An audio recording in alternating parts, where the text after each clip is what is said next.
What's up, everybody? This is Nathan with Strategic Savagery, and we're looking at UFC 260, Francis Ngannou versus Stipe Miocic. Let's get it.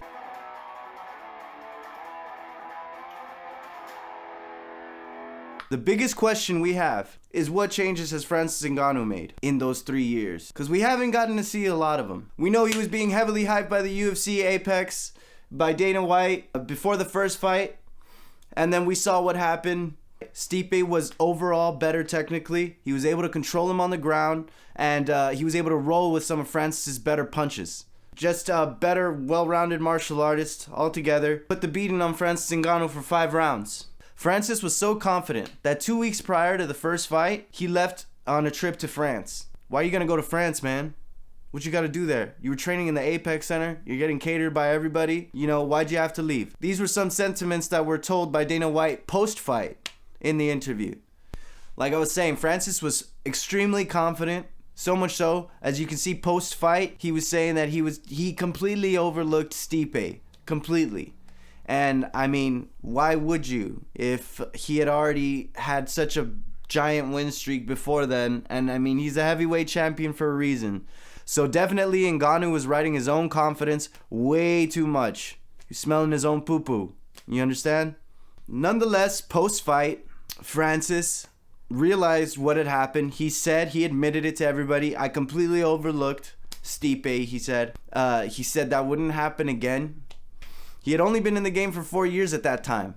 So that's nothing. I've been watching the game and training for like 10 years. I'm not Francis Ngannou. So like I said, the most important question of this fight, there's 2 of them. How much better has Francis gotten? We know he's been training with Ilir Latifi, who's a decorated wrestler. DC even said while watching Ilir Latifi fight that he's one of the strongest people that he's ever grappled with. Not only that, but, you know, Nigerian Nightmare, Kamaru Usman coming into the mix, helping Francis train. I'm super hyped about that. Nigerians, you know, helping out Mr. Cameroon. It's going to be sweet to see what changes Francis has made for this fight. And here we go again, overlooking Stipe, like 3 years ago. You can't overlook Stipe. He proved that in the first fight. The guy's a psycho. He said it after the first fight. He says, I'm a psycho. And he beat someone who was practically 30 pounds heavier than him. And, you know, he really, relatively, compared to Francis's prior opponents, took practically no damage. Compared to Francis's murders from the past. Okay? Yeah, it's going to be awesome to see this fight. I'm super hyped for it. And the other big question, like I said, is what changes has Stipe made? We know that he's really good at game planning. We saw that with the DC fight, with the change from the first fight to the second fight to the third fight. You know, his game planning is really good, as we can see. And I mean, look what he did, you know, making Ngannou carry his weight with the single legs, taking him down. I don't know. I'm super hyped for this fight. You know, my nipples are hard as we speak, so... You know, I'm ready. I'm ready, dude. I'm ready for this fight. It's going to be the bomb. So now we got Alexander Volkanovski versus Brian Ortega. Now, this fight is going to be super interesting. You know, Volkanovski's last fight against Max.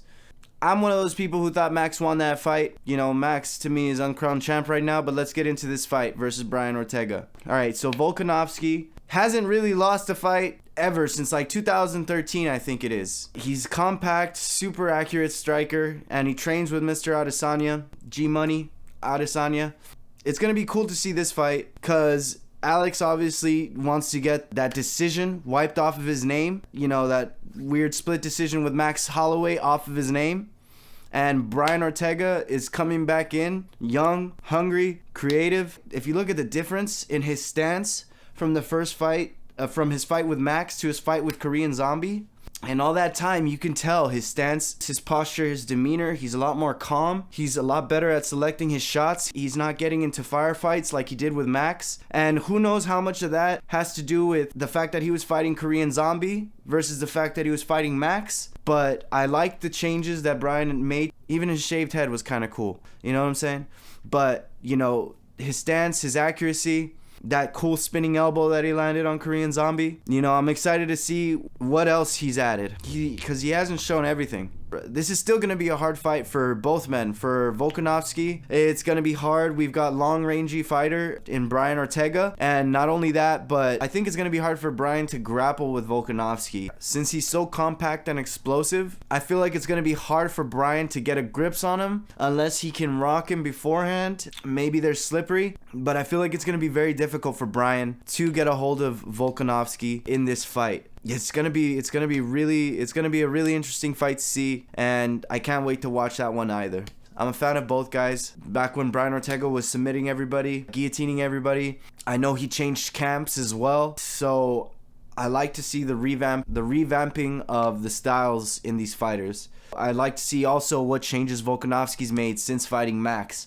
We haven't seen him since. So this is going to be a really good showcase for both men. Alright guys, Tyron Woodley versus Vicente Luque. Now for this fight, this is a must win for Tyron Woodley. He has to win this fight. And not only does he have to win, but he has to show us something new. He can't just be waiting at the edge of the fence trying to counter, okay? That can't happen anymore. People already know that that's practically all of Tyron's game plan since then. Tyron is the scariest welterweight alive when he's being aggressive, when he's moving forward, when he has confidence in his skills, not when he's moving back waiting to counter. Everybody knows that that's what he does in his fights. This is already played out. Once you're good at something, if you don't add more weapons to it, it's gonna be a weakness in the UFC. We've seen it with everybody. We just saw it with Conor and Dustin. Conor loading up his counter left. Dustin has been able to counter it. So you got to keep adding new weapons, you know, if you want to stay relevant in this game. Okay, so that's what we need to see from Tyron in this fight. And when it comes to Vicente Luque, he's a really good counter striker. The only thing that maybe is not good for Vicente Luque, his speed. His speed isn't that great, especially as the rounds keep going. For Vicente Luque, he's on a 2-fight win streak. Even though he hasn't been really that active as of late, he's still going to be riding the confidence of those wins. I'm excited for the fight. You know, Vicente's going to try to close the book on Tyron and leave him back in the dust and not have him be a contender anymore. So this is Vicente Luquez's chance to, you know, beat someone who was a former champion, to close the book on Tyron Woodley. He had a chance against Stephen Thompson. He fell short on that fight, and with a win over Tyron, he's up there for title contention soon. This is a must-win fight, especially for Tyron. Imagine if Tyron just came out super aggressive and landed like a head kick KO out of nowhere. Everybody would be looking at Tyron Woodley as a contender again. He would be back in the eye. Then he can make his rap album, a new one. Maybe not. Maybe not. Just keep fighting. I don't know. But yeah, let's see what happens. All right, so we got Sugar Sean O'Malley and Thomas Almeida next. I like this fight a lot. You know why? Because I was hyped for both guys as they were coming up. Before that brutal knockout to Cody Garbrandt, Thomas Almeida, I was all about him. I was a fan since UFC, 189, when he flying knee KO'd Brad Pickett. I liked his style.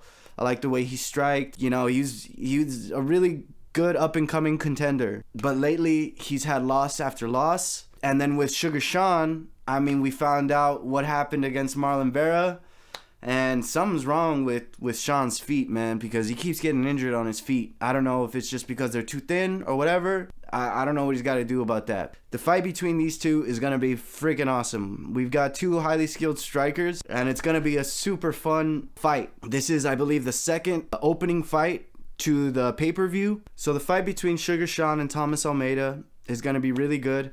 I hope anyway. You know, even though both men are coming off losses, Thomas Almeida coming off more. He lost to Jonathan Martinez in a pretty good fight. But then again, Jonathan Martinez just lost to David Grant. What was it? 3 days ago? Anyway, I hope this fight ends up to be a really good fight. I hope it showcases both fighters' skills. I don't think we're going to see a lot of ground game at all. Yeah, we're going to see a really good fight, guys. Yeah, hopefully Sugar Sean can, you know, make a statement and get back in the winner's circle and maybe get a fast-forward fight to maybe fighting for the title again. We'll see what happens. Maybe the winner of this fight fights maybe a Jose Aldo. We don't know. But it's going to be a really good fight. And you gotta check it out. It's gonna be sick, dude. Alright, guys. As of right now, we're gonna end the video there. All the fights are going to be great. Make sure to watch all the fights, UFC Fight Pass, whatever, ESPN Plus fights, and then watch the pay-per-view. It's going to be super sick. I can't wait to watch it. Peace out, guys. If you guys like the video, let me know. I want to do more of these, so just leave your comments, whatever you guys got to say, constructive criticism, or if you want to say you hate me or whatever, you can leave that comment too. It's all good. Thank you for watching. Pew, pew.